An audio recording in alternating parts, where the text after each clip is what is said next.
दोस्तों, आज हम इस वीडियो में जानेंगे कि पावर हाउस में बिजली कैसे बनाई जाती है और कैसे ट्रेन से कोयल को ला करके कोयल यार्ड में भेजा जाता है और कैसे उसे बॉयलर में भेज करके स्टीम बनाई जाती है और स्टीम को टरबाइन के द्वारा अल्टरनेटर को घुमा करके कैसे बिजली बनाई जाती है और शहरों तक भेज दी जाती है। साथ में इसमें हम लोग ये भी जानेंगे कि इसमें वाटर साइकिल जो होता है हमारा कैसे काम करता है, यानी कि जो पानी का हमारा साइकिल होता है जिसमें बॉयलर से दर्द हो जाने का, वो हमारा कैसे काम करता है। तो ये बिजली का जो बनाने का प्रोसेस है ये बहुत लंबा है। इसकी जो फैला यानी कि इसे जिहा कर कहते हैं बहुत बड़ी यूनिट होती है, इसमें बहुत सारी इकाई होती है, तो इसमें बहुत सारे खंड है, तो इसको हम लोग एक करके समझेंगे। तो दोस्तों, हमको सबसे पहले क्या करना होता है, हमें स्टीम बनानी है, भाप का उत्पादन करना होता है। तो इसके लिए हमें चाहिए होता है कोल, जो कि हमारे कोल यार्ड में स्टोर किया जाता है। वो भी थोड़ा बहुत कोल नहीं, कुल 1.5 मिलियन टन कोल चाहिए होता है, जो कि हमारा कोल हैंडलिंग डिपार्टमेंट को हमारी गवर्नमेंट में दे रखा है। जो कोल स्टोरेज का जो पावर हाउस में जो जिम्मेदारी रिस्पॉन्सिबिलिटी है वो हमारी कोल हैंडलिंग डिपार्टमेंट को दी जाती है। और कोल हैंडलिंग डिपार्टमेंट को 40 दिन का स्टॉक मेंटेन करके रखना होता है, जो कि 1.5 मिलियन टन होता है। देखिए क्या किया जाता है, ट्रेन के डिब्बों में से कोयलों को नीचे स्टोरेज बना रहता है, इसमें गिरा लिया जाता है और इसको निकालने की कई विधियाँ होती हैं। एक ट्रेन के हर एक डिब्बे से कोयले को नीचे इन स्टोरेज में गिरा दिया जाता है और इनको निकालने की कई प्रक्रिया कई विधियाँ होती है, इस तरीके से निकाला जाता है। देखिए कभी कभी क्या होता है, जो ट्रेन के खुले डिब्बे होते हैं उन्हें हम लोग के उन्हें निकालने के लिए एक लिफ्टिंग मशीन होती है। ये लिफ्टिंग मशीन क्या करती है, उस डिब्बे को जो कपलिंग होती है उस कपलिंग को खोल करके अपने में एकदम दबोच लेती है, टाइट दबोचने के बाद वो क्या करती है, जो हमारा नीचे स्टोरेज होता है उसको इस तरह से ऐसे करके पलट देती है। इसकी वजह से जो कोयला होता है हमारा नीचे स्टोरेज में चला जाता है। फॉर एग्जाम्पल आप जैसे एनिमेशन के हिसाब से आप देख सकते हैं, ये एनिमेशन ये ट्रेन आ रही है, इस ट्रेन में ये जो ट्रेन आ रही है देखिए अभी ये लिफ्टिंग मशीन के बीच में जाएगी। देखिएगा अभी जैसे अब ये ट्रेन जो है हमारी लिफ्टिंग मशीन में आ गई, लिफ्टिंग मशीन क्या करेगी, इसे कपलिंग को ढीला कर देगी यानी खोल देगी। ढीला करने के बाद क्या करेगी, उसे जो है अपनी तरफ घूम कर लेगी, नीचे देख रहे हैं आप इसे कंटेनर टाइप का बना हुआ, इसी में वो लिफ्टिंग मशीन गिरा देगी और सेम इसी तरीके से वो गिर जाती है। और इसकी जो खाली यानी कि जो लिफ्टिंग मशीन जो कोयला गिरता है नीचे कंटेनर में, उसको कोयले को निकालने की कई विधियाँ हैं। ये तो बस इतना है कि ट्रेन से कोयला कोयल यार्ड से आकर के ट्रेन से कैसे इस कोयले को उठाने के लिए एक भारी भरकम जाइंट मशीन का इस्तेमाल करते हैं, जैसे कि आप देख रहे हो। ये मशीन क्या करती है, इसके आगे मुंह लगाते से दांत होते हैं इसके, ये दांत से क्या करती है, ऐसे करके ऐसे अपने ऊपर पलट देती है, गोल गोल घूम करके ऐसे जैसे कि मेरे हाथ है ऐसे, तो मैं ऐसे फंसाऊंगा तो यहाँ गिर जाएगी। तो वैसे ही इसमें क्या होता है कि कोयला जो है इसके दांतों में फंस करके उसमें कन्वेयर बेल्ट पे गिरा लेती, तो कन्वेयर बेल्ट के द्वारा इसे क्रशर मशीन में भेज दिया जाता है। जैसे ये जाइंट मशीन बहुत भारी भरकम होती है, इसका जो हैंडल होता है वो काफ़ी दूर तक जा सकता है, क्योंकि वो हैंडल बहुत बड़ा होता है। वो अगर इसको हम देखते हैं, देखिए ये जो मशीन है देखिए इसका जो आगे का मुँह देखिए ऐसे घूम रहा है। ये जो मशीन है ऐसे करके घूमती है और ये पूरा गिरा रही है। क्लोज लुक में देखते हैं जाके ये अपने ऊपर ये कैसे गिरा रही है मशीन। ये देखिए जो मशीन है अपने यहीं 20 से ही ऊपर गिरा ले रही है, जा करके देखो, और वो कन्वेयर बेल्ट पे गिर करके सीधे देखिए चला जा रहा है। ये जो कन्वेयर बेल्ट होती है इससे हम किसी भी चीज़ को बड़ी दूर तक आसानी से लिए जा सकते हैं। अब जानते हैं कन्वेयर बेल्ट क्या होती है। कन्वेयर बेल्ट होती है एक दोहरी पट्टी। वो दोहरी पट्टी क्या करती है, ये ऐसे चलती है, ऐसे मतलब कि ये है तो ये ऐसे चलेगी, फिर ये ऐसे नीचे जाएगी, ऐसे चलेगी, फिर ऐसे नीचे जाएगी। इसमें क्या किया था, नीचे मोटर लगा दिया जाता है गोल गोल, जो मोटर जो होते हैं बीच बीच में ऐसे घूमते हैं, ऊपर जो पट्टा होता है गोल गोल घूमता रहता है। ऐसे देख सकते हो डायग्राम में, ऊपर से ये कोयला गिर रहा है, कोयला इस पर जा रहा है और यहाँ पे वो नीचे गिर जा रहा है। तो अगर हमें कोयला को आगे बढ़ाना, यहीं पे एक कन्वेयर बेल्ट और जिससे कोयला हमारा और आगे जाएगा। और जो ये कोयला है वो सिर्फ एक ही पट्टे पे चलता है नीचे, क्योंकि नीचे जा नहीं सकता, यहीं पे गिर जाए, इसीलिए उसे हम एक ही पट्टे से काम ले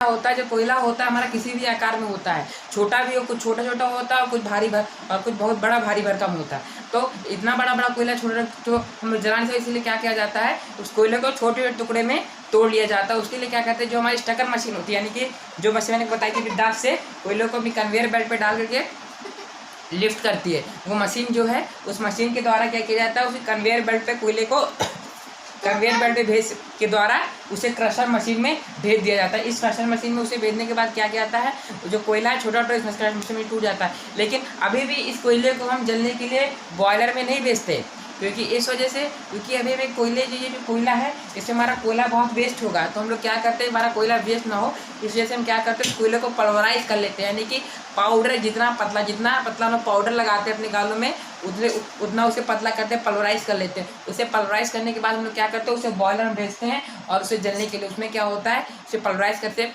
इसलिए करते हैं कि वो उसे थोड़ा भी कोयला हमारा जो होता है वेस्ट।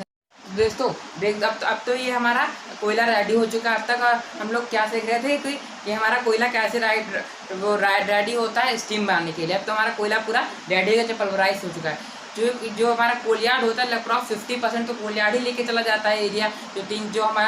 जो ये हमारा पावर हाउस होता है, लगभग 3 से 4 किलोमीटर में हमारा ये जो पावर हाउस है फैला हुआ होता है, जिसमें कि अप्रॉक्स 50% जो होता है हमारा कोयलाड़ ही लेकर जाता है। आप खुद ही आप सोच लीजिए, ट्रेन आएगी, कोयला उतारेगी और ऊपर से 1.5 मिलियन टन का स्टॉक भी रखना का पूरा स्टेशनरी बना दिया जाता है।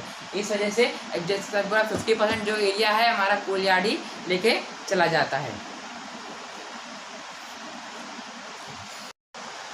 देखिए इसमें क्या होता है, ये हमारे पल्वराइज कोल जो होता है हमारे इस बॉयलर में जा करके बर्न होने लगता है, जिससे कि फायर क्रिएट होती है।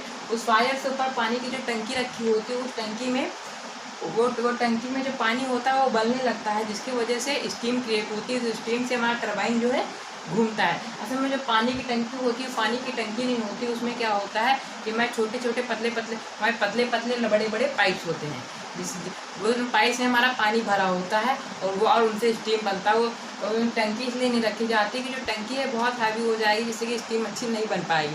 जो पतले पाइप होते हैं, वो जो पाइप होते हैं एकदम सुपर हीटेड हो जाते हैं, एकदम लाल हो जाते हैं, जिससे कि हमारी स्टीम जो होती है बहुत अच्छी बन जाती है। इस वजह से हम लोग पाइप का इस्तेमाल करते हैं। देखिए अब होता क्या है, ये हमारा बॉयलर है। इस बॉयलर ये हमारा बॉयलर है। इस बॉयलर में क्या होता है, जो पानी होता है इसे हम लोग इकोमाइजर बोलते हैं। इस जो पानी जो होता है वो पाइप्स के रूप में होता है, यानी जो पानी होता है हमारा ट्यूब्स में भरा होता है। इसमें जो हमारा पानी है पूरा पतले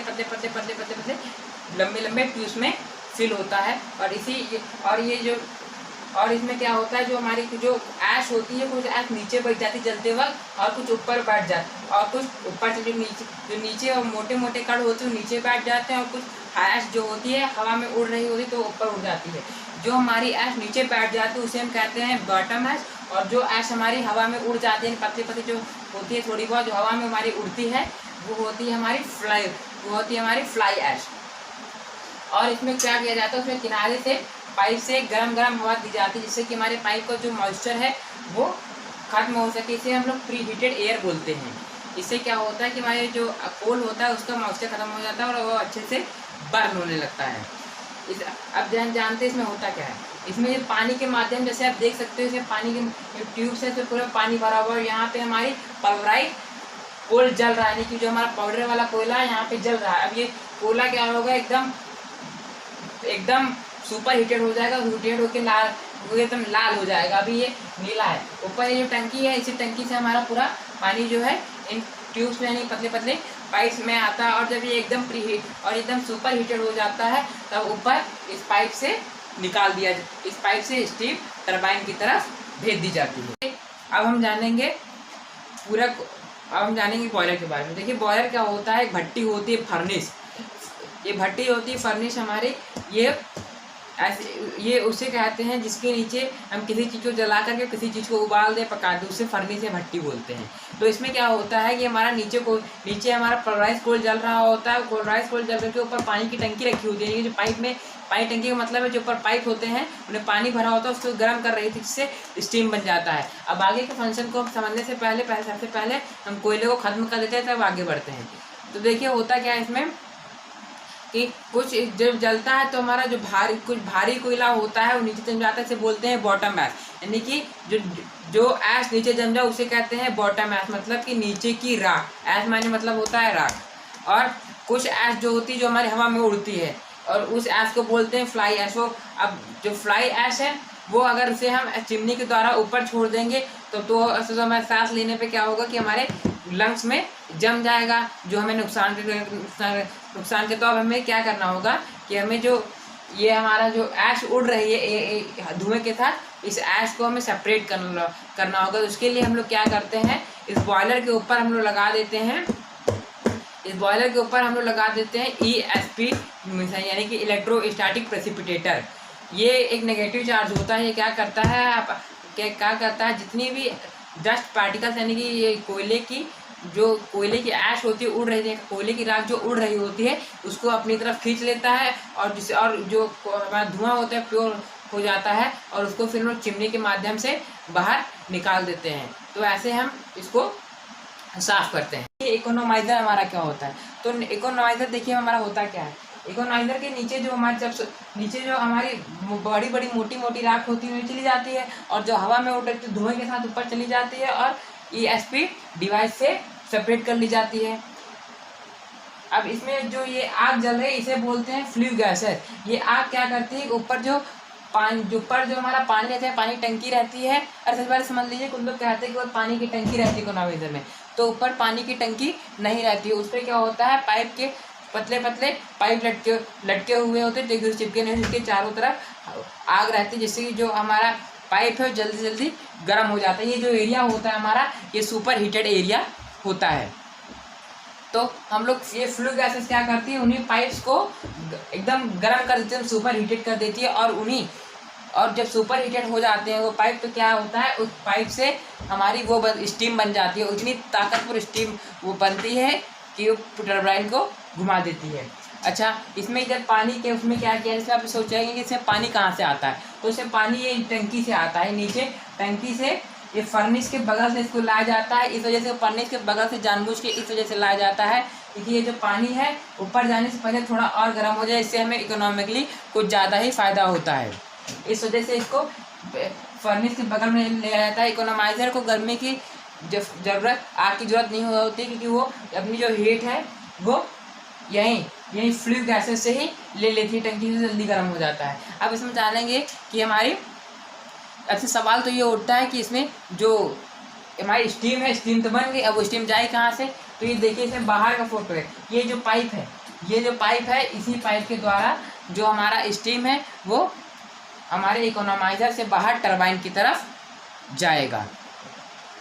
आज हम जानेंगे कि हमारा टरबाइन क्या होता है। तो टरबाइन होता है हमारा कई ब्लेडों से बना होता है, वही ब्लेडें घूमती है, उससे बिजली उसी पे मतलब भाग पड़ती प्लेटों पे, और वो प्लेटें फिर जो हमारे सॉफ्ट को घुमा देते हैं उसी से बिजली बनती है। अच्छा, जो हमारा टरबाइन होता है ये भी 3 तरीकों का होता है। एक होता है हाई प्रेशर टरबाइन, दूसरा होता है इंटरमीडिएट प्रेशर टरबाइन, तीसरा होता है लो प्रेशर टरबाइन। अच्छा, अब ये इंटरमीडिएट हाई और लो क्या है, तो इंटरमीडिएट हाई लो ये है कि जब हमारी जो स्टीम होती है अगर हम पहले पड़ती है, यानी कि जो हम पहली प्लेट होती है उस पर पड़ती है तो हो जाता है हाई प्रेशर टरबाइन। फिर उसके बाद दूसरे पे आएगी तो ठंडी और हो जाएगी तो उसे बोलते हैं इंटरमीडिएट प्रेशर टरबाइन। फिर नीचे से लास्ट में आती है तो हो जाती है और सबसे ज़्यादा ठंडी तो और ठंडी हो जाती है तो उसे बोलते हैं लो प्रेशर टरबाइन। तो जो हॉटनेस का डिक्रीजिंग सिस्टम है इसे बोलते हैं, इसे हम लोग ने 3 टाइप में कर दिया, हाई, इंटरमीडिएट और लो। तो इसे कहते हैं high pressure turbine, low pressure turbine और इंटरमीडिएट प्रेशर टरबाइन। अच्छा, देखिए ये जो टरबाइन हमारे सामने बना हुआ है ये तो खुला हुआ है। अगर हम खुले टरबाइन पे स्टीम मारेंगे ना तो फिर क्या होगा उसमें जो भाप है हमारी हवा में उड़ जाएगी, जिसकी वजह से क्या होगा कि हमारी जो टरबाइन है यानी कि उसकी जो ब्लेड्स हैं वो नहीं घूमेंगी। इस वजह से हम लोग क्या करते हैं उसको पूरी जो चारों तरफ से उस टरबाइन को ढक देते हैं किसी शील्ड की वजह से। जिससे क्या होता है कि टरबाइन के अंदर बहुत स्टीम का हाई प्रेशर बन जाता है, जिसकी वजह से जो टरबाइन है हमारा बहुत तेज़ी से घूमने लगता है। इसी वजह से हम लोग को टरबाइन को बंद करना बहुत ज़रूरी होता है। अगर हम टरबाइन नहीं बंद किया तो फिर जो प्रेशर है नहीं आएगा। खुद ही आप सोच लीजिए, अगर आप भाप ले रहे हो और अगर आपने कम्बल नहीं बंद किया खुले में लोगे तो आपके इतना असर नहीं करेगा। अगर वही स्टीम आप कम्बल ओढ़ के लेते हो ना, ये देखिए ये है आपका टरबाइन। ये टरबाइन देखिए पूरी तरीके से ढका हुआ है। आप जानेंगे इसमें स्टीम कहाँ से आती है, तो स्टीम जो ऊपर आपको पाइप दिख रहा है, इस पाइप से स्टीम आती है और टरबाइन को इतनी तेज घुमाती कि पीछे लगा जो जनरेटर होता है वो घूमने लगता है, और जिससे कि हमारी बिजली बनती है। इसको ढक दिया जाता है, इतना प्रेशर बन जाता है स्टीम का कि ये टरबाइन को बहुत तेज घुमाने लगता है, और जिससे कि जो हमारा जनरेटर होता है, जो टरबाइन से हमारा जुड़ा होता है, घूमने लगता है और उसी जनरेटर से बिजली बनना चालू हो जाती है। देखिए क्या होता है, इसमें जो हमारी स्टीम होती है वो इस पाइप के माध्यम से होते हुए स्टीम के फर्स्ट प्रेशर यानी कि हाई प्रेशर टरबाइन पे जाती है। उसके बाद वो क्या स्टीम जो आगे बढ़ के इंटरमीडिएट प्रेशर टरबाइन पे आती है, उसको आगे बढ़ के लो प्रेशर टरबाइन पे आती है। और जो यहाँ पे हमारी भाप एकदम हॉट होगी, यहाँ पे थोड़ी कम गर्म होगी, यहाँ पे उससे भी कम गर्म होगी, तो इसे हम लोग हाई प्रेशर, इंटरमीडिएट और लो प्रेशर टरबाइन बोलते हैं। अच्छा, ये जो हमारी जो लास्ट यानी कि जो लो प्रेशर टरबाइन होता है, इसका जो ब्लेड्स होता है घुमाना बहुत इजीली होता है, क्योंकि ये जो बहुत इजीली बहुत बड़ी ब्लेड होती है और इसको ये आसानी से घूम जाती है। अच्छा, अब इसमें हम लोग सवाल ये उठता है कि इसमें जो हमारी जो स्टीम आई वो तो आ गई है टरबाइन में। अब स्टीम आ गई, जैसे टरबाइन से जब पानी बनेगा स्टीम का, वो कहाँ जाएगा, तो इसी टरबाइन के नीचे एक कंडेंसर लगा होता है। उसी कंडेंसर के माध्यम से जो हमारी स्टीम है वो टरबाइन से निकल करके कंडेंसर में चलाती है, कंडेंसर से एक स्टोरेज बना होता है, बस उसी में हमारी जो स्टीम है स्टोर हो जाती है, फिर वो दोबारा यूज़ कर ली जाती है एक मेथड से, वो भी मैं बताऊँगा। क्या होता है, हमारे टरबाइन पे जो स्टीम होती है बहुत हाई प्रेशर से पड़ती है, जिसकी वजह से हमारा जो टरबाइन होता है वो बहुत स्पीड से घूमने लगता है। जब टरबाइन घूमता है तो उससे लगा हुआ जो सॉफ्ट है वो भी घूमने लगता है। जो सॉफ्ट है हमारा वो अल्टरनेटर से जुड़ा होता है, अल्टर मतलब जनरेटर से जुड़ा होता है। जो हमारा एसी करंट जनरेट करने वाला का जनरेटर होता है उसे कहते हैं अल्टरनेटर। तो जो अल्टरनेटर होता है वो बहुत तेज़ी से घूमने लगता है और जिससे कि बिजली उत्पन्न हो जाती है। अच्छा, आप सोच रहे होंगे यही सेम चीज़ तो हम घर पे भी करते हैं कि इस जनरेटर से घुमा देते हैं बिजली तो बिजली बन जाती, तो सेम ही चीज़ तो है। बस वहाँ पे हम लोग क्या करते हैं कि कोयला जला करके बिजली बनाते हैं, और यहाँ पे हम लोग क्या कर रहे हैं, सॉरी वहाँ पे हम लोग क्या करते हैं कि वहाँ पे हम तेल जला करके वो बिजली बनाते हैं, यहाँ पे हम लोग कोयला जला करके बिजली बना रहे हैं। बस फर्क बस इतना है कि वहाँ पे जो जनरेटर होता है वो छोटा होता है और यहाँ पे जो जनरेटर होता है बहुत बड़ा होता है, जिससे ज़्यादा से ज़्यादा बिजली उत्पन्न होती है। ये कि हमारा जनरेटर कैसे काम करता है, हमने बहुत सुन लिया कि जनरेटर से बिजली बनती है। अब जाने जनरेटर काम कैसे करता है, तो दोस्तों देखिए हमारे दो महान साइंटिस्ट थे, एक थे अरस्टेड, एक थे फराडे। तो अरस्टेड ने कहा कि जब भी कोई बिजली चलती, कोई भी बिजली की तरंग चलती है तो उसके आसपास चुंबक पैदा हो जाएगा। मतलब अगर कोई भी करंट चलती है तो उसके आसपास के एरिया में मैग्नेटिज्म पैदा हो जाएगा। तो वहीं फराडे जी ने कहा कि अगर कहीं पे चुंबक होता है और उसके आसपास अगर कहीं चुंबक चलता है तो उसके आसपास बिजली पैदा हो जाती है। ये दोनों सिद्धांत एक दूसरे के पूरक हैं। तो फराडे ने क्या किया, दो चुंबक लिया, उन दो चुंबक के बीच में कोई कंडक्टर लिया, कोई कंडक्टर उन्होंने लिया, और कंडक्टर कॉपर वायर लिया। उन्होंने क्या किया, उन दोनों चुंबक के बीच में उस कॉपर वायर को ऐसे करने लगे। अब तो बिजली बन नहीं रहा था, वो तो कन्फ्यूजन आ गया भैया कि अब हमारे वायर से बिजली क्यों नहीं बन रहा है। तो उन्होंने किया क्या, जो हमारे दो मैग्नेट थे उनके बीच में जो हमारा कॉपर कॉइल थी उसको ऐसे घुमाने लगे, उसके अंदर गोल गोल जो जैसे डायग्राम में आप देख रहे, जो हमारी स्क्वायर टाइप में कॉपर कॉइल बनी उसको गोल तेजी से घुमाने लगे। तो क्या हुआ, नीचे हमारा बिजली मीटर लगा हुआ था, वोल्ट मीटर, तो उसमें क्या हुआ, करंट मीटर सॉरी, तो उसमें क्या हुआ, हमारी बिजली जो है दिखाने लगी, उत्पन्न होने लगी। तो फिर तब तो फराडे बोले ये देखो मैंने पैदा कर दिया भैया बिजली चुंबक से। तो ये दो सिद्धांत एक दूसरे के पूरक हैं। अब इसमें जानेंगे कि बिजली बनी कहाँ से। तो देखिए जब भी कोई दो मैग्नेट होते हैं तो उनके आसपास उनके जो कुछ एरिया में बन जाती है चुंबकीय बल रेखाएं, यानी कि उनकी मान के लिए एक कवर्ड रेस बन जाती है उसके आसपास। तो उन रेस में एक सिद्धांत दे दिया गया कि अगर किसी चुंबक बल रेखाओं को कोई भी कॉपर कंडक्टर या कोई भी कंडक्टर होता है वो उसको काटेगा तो बिजली पैदा हो जाएगी। तो दोस्तों इसी सेम तरीके से हमारा अल्टरनेटर जो होता है काम करता है। अल्टरनेटर में क्या किया, टरबाइन होता है हमारे से हाई प्रेशर से उस पर स्टीम मारी जाती है, इससे कि हमारे जो टरबाइन की जो ब्लेड्स होती है, फैंस होते हैं, वो घूमने लगते हैं बहुत स्पीड में, और उसी से जुड़ा होता है हमारा कॉपर कंडक्टर, जिससे कि कॉपर कंडक्टर क्या करता है जो हमारे चिम्बक के बीच में लगा रहता है गोल, और चिम्बक के बीच में जब वो चुंबकीय बल रेखाओं को काटता है तब उसे बिजली उत्पन्न हो जाती है, और उसी से और बिजली को शहरों तक भेज दिया जाता है।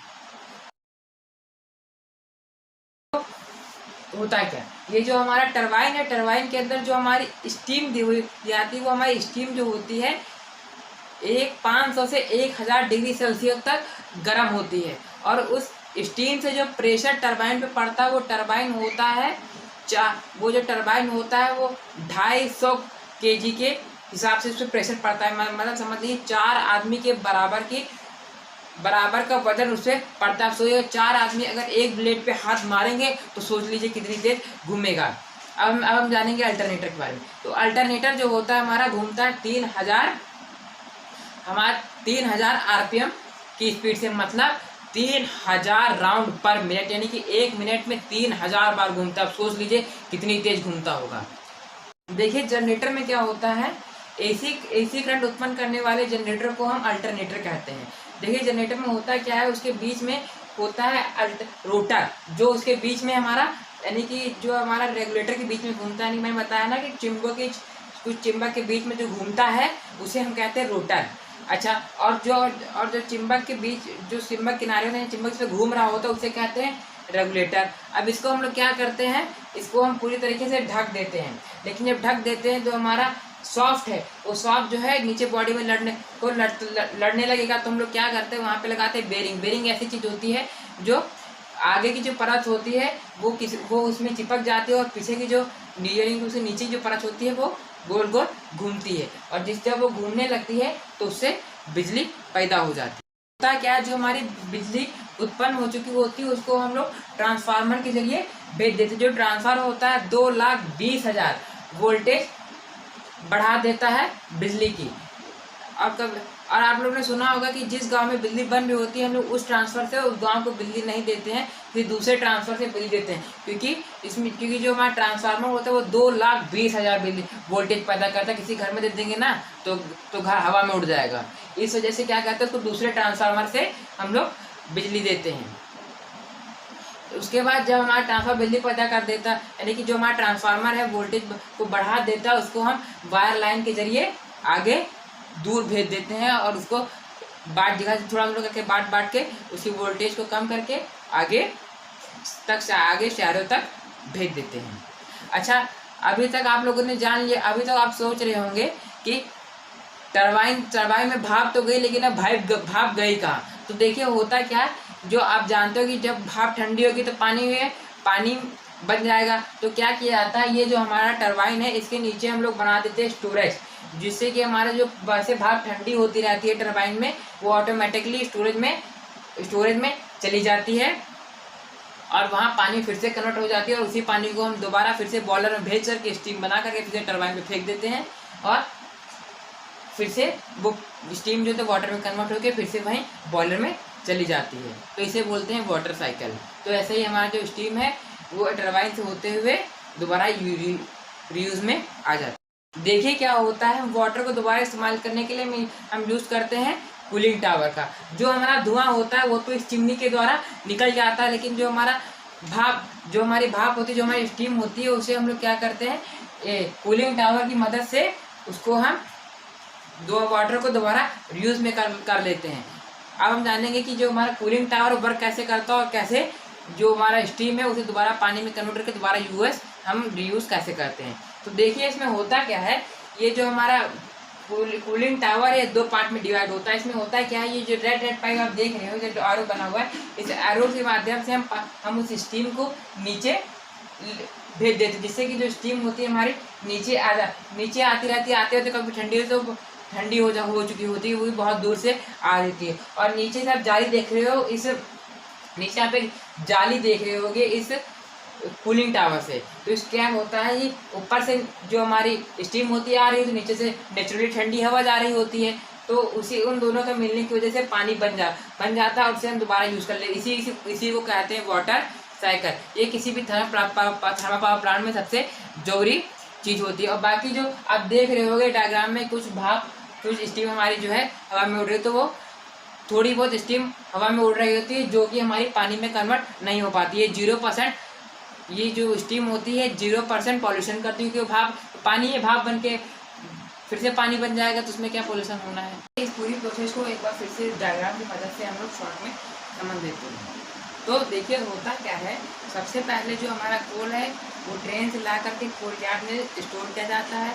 कोल यार्ड से स्टोर करने के बाद उसे हम स्टेकर मशीन, यानी जो बड़ी वाली मशीन को मैं बताया था, उस मशीन के द्वारा उस मशीन के द्वारा कोयले को उठा करके कन्वेयर बेल्ट पे पटक करके उसको फिर हम क्रशर मशीन में भेज देते हो। क्रशर मशीन क्या करती है, जो हमारा कोयला होता है उसको छोटे छोटे पीसेस में तोड़ लेती है। उसके बाद हम लोग उस कोयले को पाउडर की तरह बनाने के लिए उसे पल्वराइजर में भेज देते हैं। जो हमारा कोल होता है थोड़े टुकड़ों से वो पल्वराइज हो जाता है, यानी जो ऐसा कोयला जो पाउडर की तरह हो। तो अब उसको हम क्या करेंगे, इस जो आप साइड में देख रहे होंगे, जैसे कि इसे हमारा कोयल जो है नीचे बॉयलर में जा रहा है, तो जो पल्वराइज कोल है इसे हमारे बॉयलर में जाएगा। इसमें हम लोग फिर से एक बार समझिए, इसमें हम लोग जो है पल्वराइज कोल इस्तेमाल करते हैं ताकि इसमें हमारा पूरा कोल जो है यूज़ में आ जाए, वेस्ट ना हो। इस बॉयलर जो क्या करेगा, अब बॉयलर के जब कोयला आ जाएगा तो बॉयलर में जो है गैस आग जलने फायर जिसे बोलते हैं फ्लू गैसेस, जब वो आग जलने लगेगी तो तब क्या होगा, इसमें जो हमारी दो तरीके की ऐश उड़ेंगी, एक होगी बॉटम ऐश, एक होगी फ्राई ऐश। यानी कि बॉटम ऐश वो होती है नीचे की जो राख मोटी मोटी जो नीचे जल जाती है, कुछ आग होती है जो हवा में उड़ रही होती है। तो उस क्या किया जाता है, जो बॉटम ऐश होती है उसके नीचे जो हमारा बॉयलर होता है उसके नीचे एक जाली रहती है जो वाइब्रेट करा करती है, जिसकी वजह से जो हमारी नीचे की राख होती है वो झड़ करके नीचे एक कंटेनर बना हुआ, जैसे आप देख सकते हो। उसी कंटेनर में हमारी जो ऐश है, बॉटम ऐश, वो चली जाती है। जो उड़ रही है ऐश होती है उसको क्या करते हैं, तो उड़ रही ऐश में क्या करते हैं कि हम लोग एक डिवाइस लगाते हैं, ESP डिवाइस उसके ऊपर। अब जैसे कि देख रहे हो बॉयलर की जो टंकी है उसके ऊपर एक टी टाइप का बना हुआ है तो ये जो टी टाइप का जो बना हुआ है ये इसे बोलते हैं ESP डिवाइस, यानी कि इसे बोलते हैं ESP डिवाइस। ये ESP डिवाइस क्या करता है, ये एक नेगेटिव चार्ज होता है, ये जितने भी डस्ट पार्टिकल्स होते हैं उनको अपनी तरफ खींच लेता है कोल के, जिससे कि जो हमारा धुआं होता है वो फ्रेश हो जाता, वो एकदम प्योर फ्रेश हो जाता है और फिर उसे चिमनी के द्वारा निकाल दिया जाता है। अच्छा, अब ये तो है कोल का। अब हमारी जो हमारी फायर जल रही है, जो फ्लू गैस हमारी जल रही है, अब उससे क्या होगा, जो हमारा टंकी यानी कि जो पाइप है हमारा पानी भरा है वो एकदम स्टीम बन जाएगा, स्टीम बन के पूरा खोल के उबल जाएगा। अब उस पानी को हम क्या करेंगे, वो सुपर हीटेड बन जाएगा। उस पानी को हम क्या करेंगे, उसको हम टरबाइन की तरफ भेज देंगे। अब टरबाइन की तरफ भेज देंगे तो क्या होगा कि जो हमारा टरबाइन है वो बहुत तेज़ी से घूमने लगेगा। अच्छा, जैसे एक जो टरबाइन होता है उसकी एक जो हमारा टरबाइन होता है जिससे स्टीम गिरती है, उस स्टीम जो है 500 से 1000 डिग्री सेल्सियस तक गर्म होती है और उस पर जो प्रेशर लगता है स्टीम का वो होता है 250 kg का, यानी कि 250 kg का उसे प्रेशर लगता है। मतलब कि 4 लोगों की ताकत। आप सोच लीजिए, अब एक ब्लेड पे अगर 4 लोग हाथ मारेंगे तो कितनी तेज घूमेगा। तो फिर अब इसमें 4 kg का प्रेशर लगता है। अच्छा, जब टरबाइन हमारा घूमता है तो डिस्ट्रीब्यूटर सॉफ्ट भी घूमता है, सॉफ्ट जो अल्टरनेटर जुड़ा होता है, अल्टरनेटर हमारा उससे घूमने लगता है जिससे कि हमारी बिजली बनती है। अच्छा, जो हमारा अल्टरनेटर है वो 5000 RPM की स्पीड में घूमता है, मतलब 3000 RPM की स्पीड में घूमता है, यानी कि 3000 राउंड पर सेकंड, यानी कि 1 मिनट में 3000 बार घूम जाता है हमारा अल्टरनेटर, जिससे कि हमारे आप सोच लीजिए कितनी इसमें बिजली उत्पन्न होती होगी। अच्छा, ये तो हमारी बिजली उत्पन्न होगी। अब इसे हम लोग क्या करेंगे, इसे हम लोग डायरेक्टली नहीं भेजेंगे, इसमें हम क्या करेंगे, ट्रांसफार्मर से ज्वाइन कर देंगे। ट्रांसफार्मर क्या करेगा, इसकी जो इलेक्ट्रिक वोल्टेज है वोल्टेज को बढ़ा देगा। जब ये वोल्टेज की बढ़ जाएगी तब इसको हम लोग शहरों में सप्लाई कर देंगे। लेकिन इसको हम लोग क्या करेंगे, तो आसपास के शहरों में सप्लाई नहीं करेंगे। आसपास में के शहरों में सप्लाई करेंगे तो जो हमारे वोल्टेज ज़्यादा होने की वजह से जो उसे आग लग सकती है, घर तक भी सकते हैं। इस वजह से हम इसमें क्या करते हैं, क्योंकि आसपास शहर में उसको पहले दूर से लंबा ले जाते हैं ताकि वोल्टेज कम हो। जब वोल्टेज हमारा कम हो जाता है तो तब हम उस शहरों को भेज देते हैं। अच्छा, अब इतने कन्फ्यूजन, अब तो ये स्टीम बन गई, भाप बन गई, लेकिन हमने ये देखा कि स्टीम जो है हमारी गई कहाँ। जो स्टीम हमारी जाती है वो हमारे जो हमारा टरबाइन होता है, जो हमारे टरबाइन के नीचे एक बना होता है कंडेंसर, उस कंडेंसर में नीचे उस कंडेंसर में जो हमारा स्टोरेज होता है उसे बोलते हैं, जो टरबाइन के नीचे स्टीम को यानी कि स्टीम के जो पानी जो भाप में पानी बन जाती है उसे बोलते हैं कंडेंसर। तो उस कंडेंसर में वो स्टोरेज को पहले तो एक तरीके से कह लीजिए स्टोरेज को ही हम कंडेंसर बोलते हैं। तो इस कंडेंसर से उसको हम लोग भेज देते हैं कहाँ, उसको हम लोग भेज देते हैं कूलिंग टावर में। अब कूलिंग टावर समझ लेते हैं, जो कूलिंग टावर है, अब कूलिंग टावर में उसको हम भेज देंगे, तो कूलिंग टावर है वो कूलिंग टावर से एकदम ठंडा हो जाएगा। अच्छा ठीक है, इसमें समझ ली, इसमें सब कुछ तो बन गया, ठीक है, लेकिन अब इसमें सवाल ये उठता है कितना सारा पानी कहाँ था। तुम लोग क्या करते हैं, जो हमारा थर्मल पावर प्लांट होता है इसको हम लोग नदी के पास या नदी के आसपास कहीं सेटअप करते हैं, लेकिन फिर हमको होता है कि नदी का वाटर लेवल तो बराबर नहीं होता है। तो हम लोग क्या करते हैं, एक मोटर लगा करके कहीं हल्का सी दूरी पर एक रिजर्वायर बना लेते हैं, वाटर रिजर्वायर। उस वाटर रिजर्वायर में हम लोग क्या करते हैं कि जो हमारा वाटर है उस वाटर को उसमें फिल कर लेते हैं। अब वाटर उसमें फुल हो गया तो जो रिजर्वायर है उसमें तो वाटर का लेवल सेम होगा। अच्छा, जो हमारी मोटर है वो पानी खींचेगी। अच्छा, इसमें एक चीज़ ये है कि अगर इसमें तो पानी में तो मिनरल्स बना हुआ है, मिनरल्स की वजह से क्या होगा, आयरन और पोटेशियम, तो मिनरल्स की वजह से क्या होगा कि जो हमारा पानी है जल्दी स्टीम नहीं बनेगा, जल्दी उबलेगा नहीं, जल्दी गर्म नहीं होगा। तो क्या किया जाता है, इस चीज़ से पूरे पानी को डेनोलाइज कर दिया जाता है, यानी कि पूरे पानी को जितने भी पूरा पानी इसमें सारे मिनरल्स निकाल लिए जाते हैं, सिर्फ H2O ही छोड़ते हैं, जिसकी वजह से हमारा जो पानी है जल्दी गर्म होता है।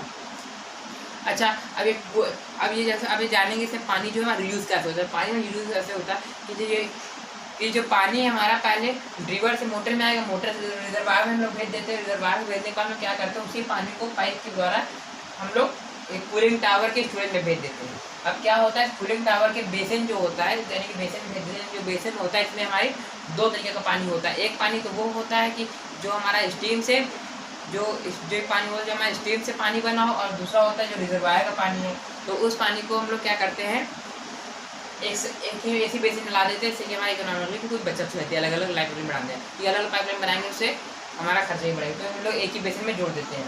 अच्छा, इस पानी बेसिन में आकर हम थोड़ा उसको आगे बढ़ाते हैं। तो यहाँ पे साइंटिस्ट ने दिमाग लगाया, उन्होंने क्या किया, ये जो पानी है इसको डायरेक्ट बॉयलर पे ना ले जा करके इसे उन्होंने कंडेंसर पे जोड़ दिया। कंडेंसर वही था जो हमारा टरबाइन के थे स्टीम को स्टोर करने का, स्टीम के जो भाप बनती है उसको स्टोर करने का स्टोरेज होता है। तो उन्होंने उसमें भेज दिया उसको, इसको इसलिए इसने भेजा कि जो पानी होता है हमारा कुछ पहले ही गर्म हो जाए, यानी कि स्टीम से जो हमारा जो पानी आ रहा था कूलिंग टावर से पहले गर्म हो जाए।